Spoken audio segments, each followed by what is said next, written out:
J'aimerais ouvrir ce colis. C'est un cadeau. B. Je n'arrive pas à écrire le courrier pour le directeur. C. Je voudrais envoyer cette lettre, s'il vous plaît. D. Le facteur est passé. Tu vas chercher le courrier?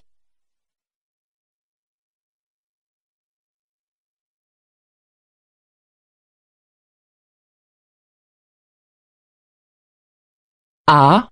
Arrête de jouer avec le ballon. B.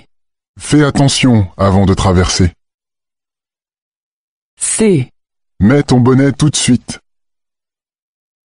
D. Regarde les enfants.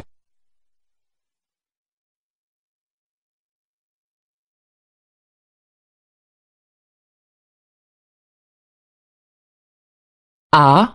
Bravo au cuisinier. C'est délicieux. B. Je voudrais une table près de la fenêtre. C. Un autre café, s'il vous plaît. D. Vous pouvez garder la monnaie.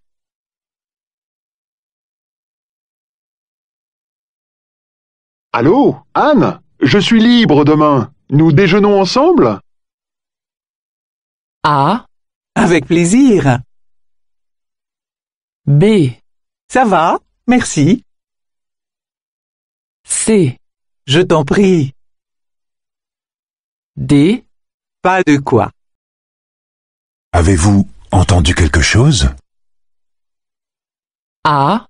Merci, je ne veux rien. B. Non, c'est par là. C. Oui, je crois. D. Peut-être demain? J'ai trouvé un nouveau restaurant. On réserve une table pour deux à midi? Tu es d'accord? A. Désolé, je mange avec mes collègues. B. Désolé, je ne peux pas t'aider. C. Désolé, je préfère le menu à 18 €. D. Désolé, je te réponds dans la soirée. Salut Charlie. 3 heures du matin, à cette heure-là, il n'y a pas de transport en commun. Tu pourrais m'emmener à l'aéroport en voiture? A. Avec plaisir. J'adore les voyages. B. Bien sûr, je passe te prendre chez toi. C. D'accord. Je te prêterai ma valise. D. Parfait. Je viendrai te chercher à la gare. Dimanche, il fera beau. J'aimerais bien faire un peu de sport. Tu veux faire du vélo avec moi? A. Attends, je prends mes lunettes de soleil. B. Bonne idée? On pourra aller en forêt? C. C'est d'accord, j'arrive tout de suite. D.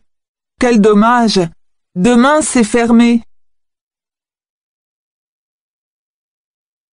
Salut Yann, je fais une fête samedi, tu viens? Ouais, super, avec plaisir. Comment on fait pour aller chez toi? A. Tu apportes quelque chose à boire. B. Tu arrives vers 20h30. C. Tu descends au dernier arrêt du bus 78. D. Tu peux venir avec ta sœur si tu veux.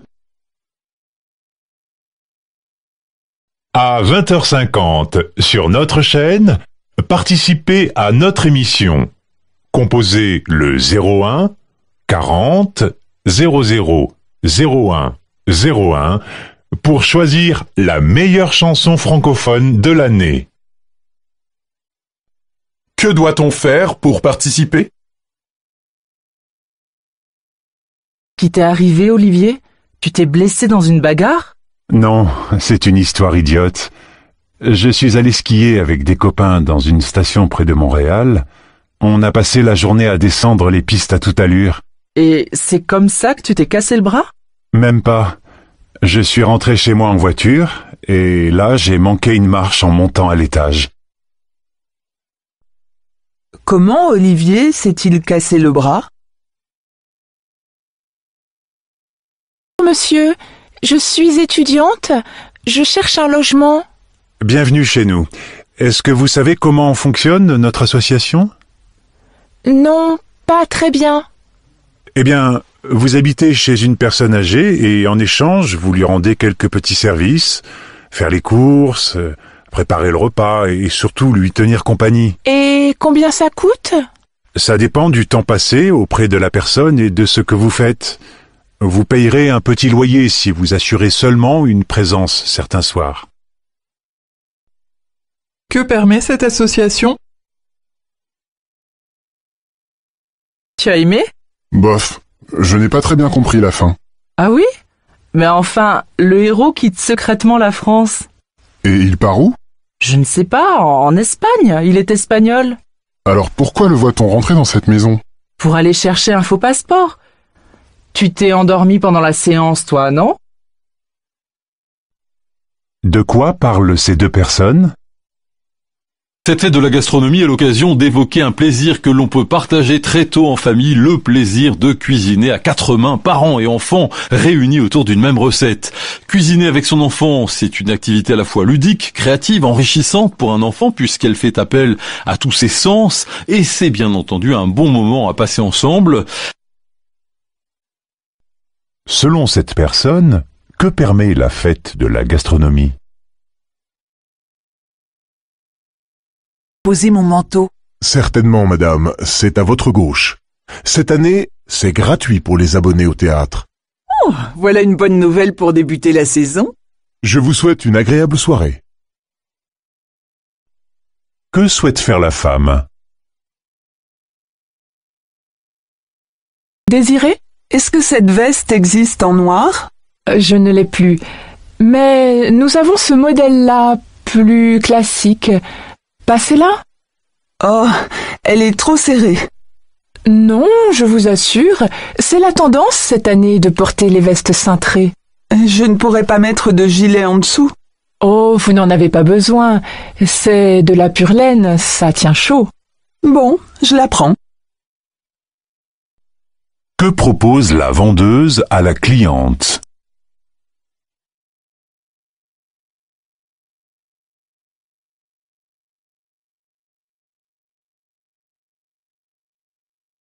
Vous, un professionnel, qu'est-ce que vous me conseillez pour l'entrée? Pour l'entrée, Madame Martin, quelque chose de doux, de fleuri, dans les roses peut-être. Ah, ça c'est une bonne idée. Et pour la pièce principale? Là, au contraire, il faut de la lumière. Je pense que du jaune ou du saumon irait bien. À qui Madame Martin demande-t-elle des conseils? De faire de la proximité, d'être proche des auditeurs. Alors quand on est une radio associative locale, on a plus de facilité. Vous, chaque vendredi, vous ouvrez le local, à 13h, on peut venir avec son panier et on partage en commun le repas. Tout à fait, et là pour la fin de l'année, on a donc lancé une invitation à tous ceux qui voudraient pour venir manger avec nous et réaliser une émission collective de fin d'année, un petit peu festive. Que propose chaque semaine cette radio à ses auditeurs?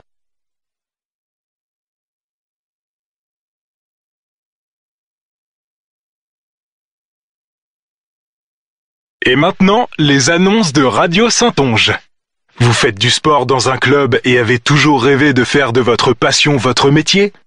Les magasins Sportez-vous bien recherchent des vendeurs qui soient en même temps des sportifs pour l'ouverture de leur nouvelle boutique à Sainton-l'Étonge. Si vous êtes intéressé, veuillez déposer votre CV et votre lettre de motivation dans la boutique la plus proche de chez vous ou en ligne sur notre site internet. Quelle est la condition pour répondre à cette annonce?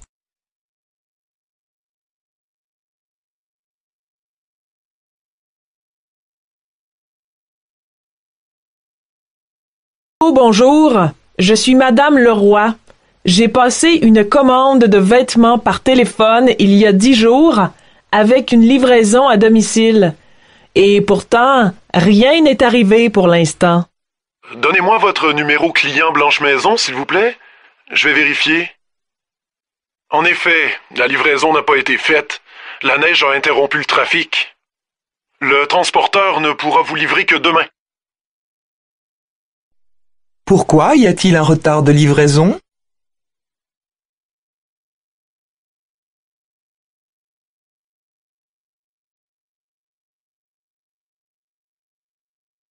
Vérès, bonjour. Bonjour Philippe. Régis, vous lancez une aventure, enfin vous lycéens, dans une aventure assez incroyable qui est de participer à la réalisation d'un film. Un film avec un réalisateur professionnel, avec des professionnels du cinéma. Il s'appelle François Chailloux. Oui, à l'occasion du festival de Luchon. Ah oui. J'ai rencontré François, je lui ai dit que je voulais faire un film. Quel est le projet de Régis Oliveres et de ses élèves?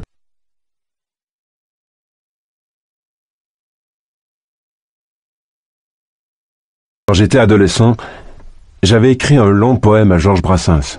J'avais fini de le recopier. Enfin, c'était une espèce de chanson que j'avais fini de recopier dans le bistrot en face de l'impasse Florimond, où il habitait. Et j'étais allé lui porter. Sauf qu'il n'habitait plus là depuis des années et que j'étais assez rassuré qu'il n'habite plus là parce que je ne sais pas ce que je lui aurais raconté. Mais je l'avais écrite. Et je me dis que si un jour j'avais reçu un petit mot de Brassens me disant « J'ai lu vos chansons et j'aimerais bien vous en parler », ça m'aurait intéressé. Qu'aurait souhaité cette personne en allant chez Georges Brassens?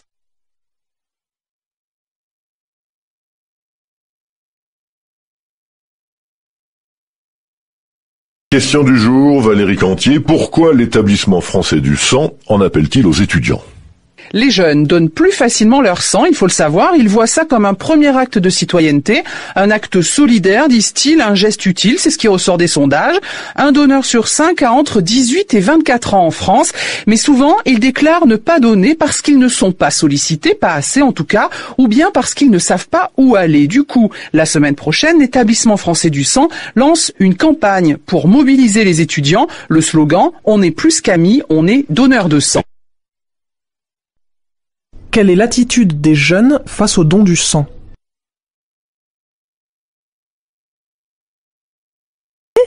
Oui, mais j'ai mis au moins un quart d'heure entre les emplacements réservés et les arrêts minutes. Et tu t'es garé où? Rue Colbert, après l'intersection avec la rue en sens interdit. Tu as pensé à prendre un ticket de stationnement? Non, c'est gratuit dans ce quartier. Plus maintenant, la réglementation vient de changer. Bon, j'y retourne avant le passage des policiers municipaux. Quel est le problème soulevé?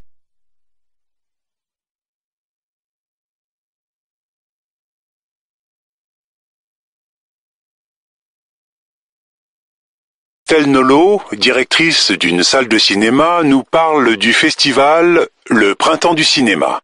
Je décide moi-même des films que nous présentons. Le but est de proposer le maximum de diversité, qu'il y en ait pour tous les goûts. C'est l'occasion de mettre en avant des films qui ont bien marché, mais qui n'ont pas assez été exploités.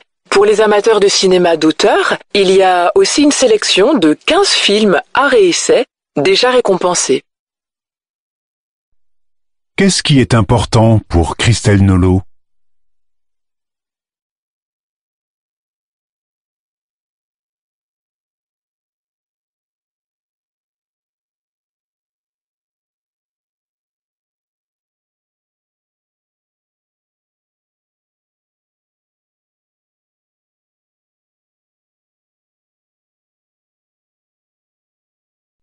Camille, à ton arrivée à Québec, dans quel type de logement résidais-tu? J'ai d'abord habité un appartement en colocation, dans le quartier de Montcalm. Au bout de 6 mois à peine, j'ai emménagé à 2 pas du centre-ville. Oh, c'est très simple de trouver un logement ici. Ça se fait en quelques jours. Comment as-tu trouvé ton premier appartement? Avant de quitter la France, sur un site internet regroupant les annonces de colocation. Mais je conseille de chercher sur place. Il y a tout ce qu'il faut pour trouver facilement. On peut découvrir le quartier, voir si les pièces sont spacieuses, lumineuses et surtout bien insonorisées. Ce n'était pas le cas de mon premier logement, malgré le nom du quartier. D'après Camille, quel est le point fort de l'immobilier à Québec?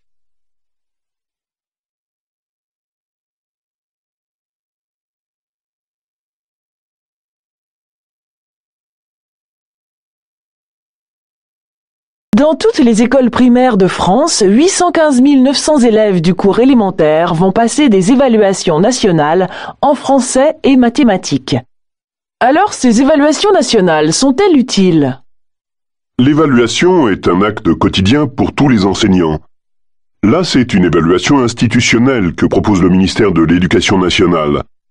Ça a déjà été effectué au mois de janvier pour les élèves du cours moyen et, à l'époque, on l'avait d'ailleurs fortement critiqué puisque c'était une évaluation qui intervenait au mois de janvier, alors qu'une grande partie des programmes n'avaient pas été effectués. Pour quelles raisons ces évaluations ont-elles été critiquées? Mal que des espèces apparaissent et disparaissent au gré de l'évolution, il est par contre inédit qu'une seule espèce, la nôtre, mette en danger l'existence de l'ensemble du vivant. Les spécialistes sont en effet unanimes pour dire que la biodiversité est aujourd'hui menacée par les activités humaines. Une récente étude britannique estime ainsi qu'une plante sur 5 dans le monde est menacée. L'ONU affirme de son côté que le rythme annuel des disparitions d'espèces est désormais 100 fois plus élevé que ce qu'il devrait être naturellement. Il y a donc urgence à réagir pour préserver la vie sur Terre et préserver l'existence de notre propre espèce. Quel est le sujet de cette émission?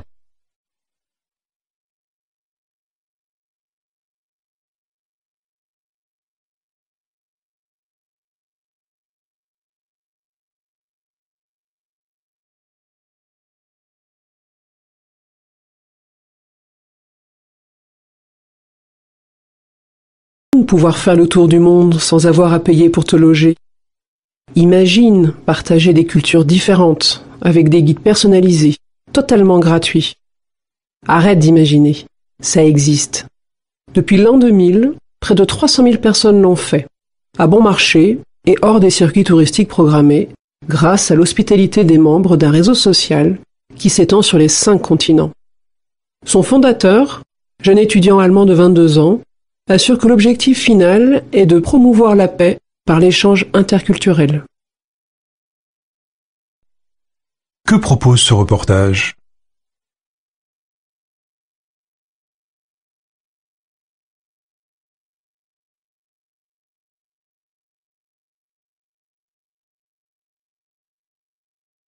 L'effet sur l'apprentissage est faible, mais les notes ont d'autres fonctions.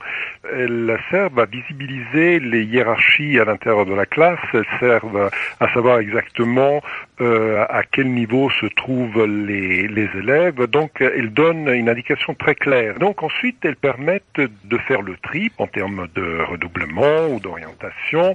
Et elles permettent aussi une objectification, une réification du jugement qu'on donne de l'élève. Par exemple, lorsqu'on communique les résultats aux parents, c'est numérique, c'est vrai, c'est objectif. C'est objectif. Selon le locuteur, à quoi servent les notes à l'école?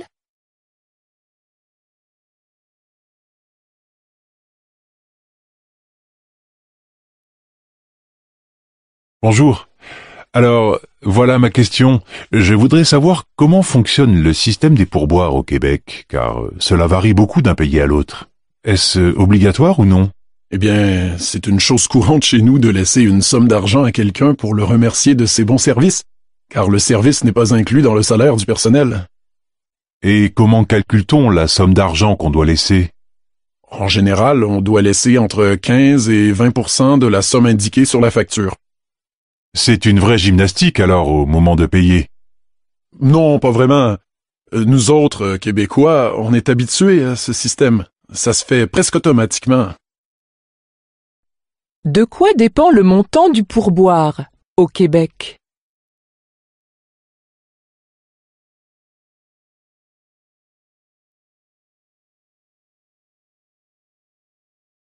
La copie illégale de produits ne concernait que le domaine du luxe. Aujourd'hui, tous les secteurs de l'économie sont atteints par ce phénomène. Pièces automobiles, prêt-à-porter, jouets ou encore médicaments. La douane française a saisi plus de 5 millions d'articles, soit 2 fois plus que l'année dernière, et on estime que cette contrefaçon contribue à supprimer 30 000 emplois en France chaque année. Quel constat la journaliste fait-elle sur la contrefaçon?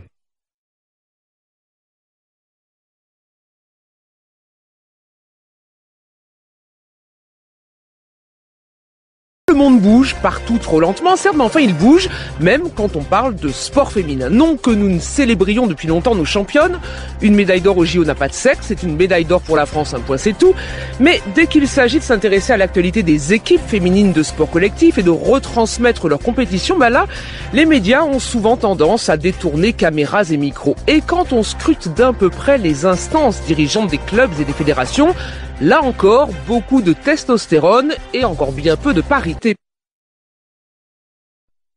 Que dénonce cette journaliste?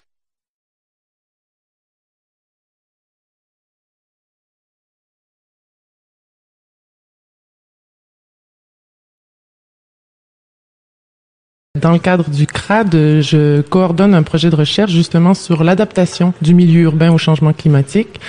L'adaptation, ça veut dire non pas l'atténuation nécessairement des gaz à effet de serre, mais plutôt, puisque le climat change, il faut s'y adapter, il faut voir à ce que la ville s'y adapte pour anticiper les changements plutôt qu'y réagir et avoir à payer pour tout ce que ça veut dire comme bris et catastrophes et désorganisation, déstructuration. Alors, ce qu'on fait, nous, c'est depuis 3 ans, on mène une démarche participative pour savoir sur quoi se fonder pour justement planifier l'adaptation.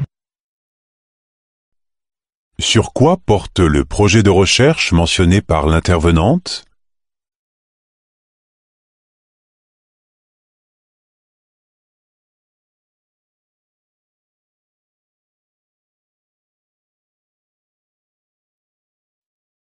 On l'a dit, la culture générale a tous son défaut, mais en plus, elle a le défaut d'ignorer les sciences. Ça, c'est assez facile à faire comme constat. Oui, assez facile à faire comme constat, mais ce qui est déplorable, c'est que c'est pas incorporé, cette idée-là, il me semble. C'est-à-dire qu'on peut très bien aujourd'hui se prétendre cultiver, et les gens qui parlent de culture générale sont très souvent, ou typiquement des humanistes qui ont une culture littéraire, être cultivés sans avoir de connaissances scientifiques. Et j'irais même jusqu'à dire pire, en méprisant, ou en trouvant que ça pose absolument pas problème de pas avoir de culture scientifique, ou pour prendre un exemple que j'aime beaucoup, en se vantant de rien connaître aux mathématiques. Et là, je pense que c'est une profonde erreur, et puis le livre se veut une défense passionnée, j'oserais dire, de l'importance d'incorporer des notions de culture scientifique.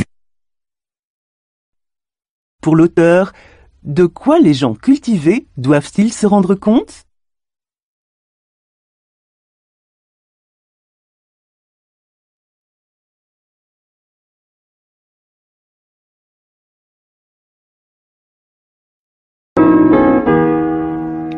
Au milieu des années 70, à Grenoble, un étudiant des Beaux-Arts se convertit à la danse par amour pour une danseuse qui deviendra sa muse et sa compagne. Après avoir suivi pendant 2 ans les cours de Merce Cunningham à New York, il crée, en 1979, le groupe Émile Dubois. Groupe, tribu, horde en désordre qui investit des lieux de la ville où on ne s'attendait pas à voir de la danse. Piscines vides, carrefours, parcs, gymnases. Les lieux ne sont pas attendus et cette danse-là encore moins.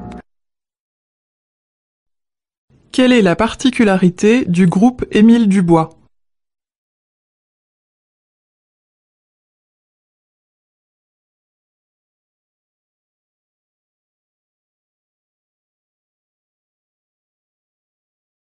Voilà, la question principale, c'est de savoir si on va médicaliser la crise d'adolescence ou pas, sachant qu'aujourd'hui, le symptôme principal de la crise d'adolescence chez le garçon, c'est le jeu vidéo excessif ou l'Internet excessif. Donc si on dit addiction, on le médicalise, et ça veut dire tôt ou tard, pas seulement des psychothérapies, mais des chimiothérapies pour tous les adolescents joueurs, alors qu'on sait encore une fois d'expérience que 99% arrêtent de jouer à 17 ou 18 ans parce qu'ils ont fini leur crise d'adolescence, qu'ils sont plus en révolte contre les parents, qu'ils sont soucieux de s'intégrer à la société et d'avoir une activité professionnelle.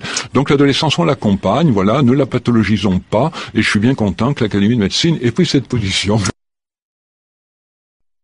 Que préconise ce spécialiste face à l'engouement des jeunes pour les jeux vidéo ?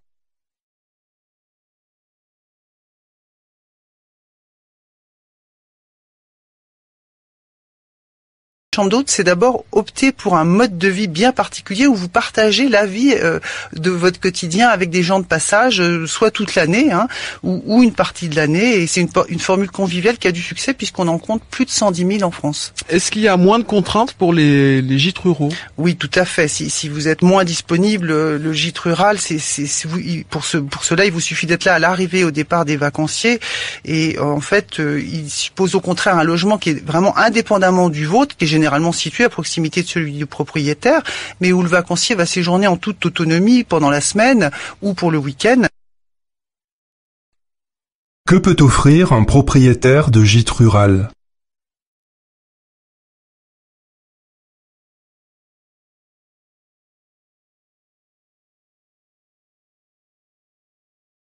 Principe que nos vies contemporaines étant ce qu'elles sont, peu à peu, si on n'y prend pas garde, vont être expulsés de nos journées tous les temps d'attente, de non-action. On est sans arrêt soit en train de nous engager dans des actions, faire des choses avec nos mains ou avec notre cerveau, soit nous nous reposons dans des distractions. On regarde si on a des messages sur Internet, on écoute de la musique, on se passe un film, mais à aucun moment, notre cerveau n'entend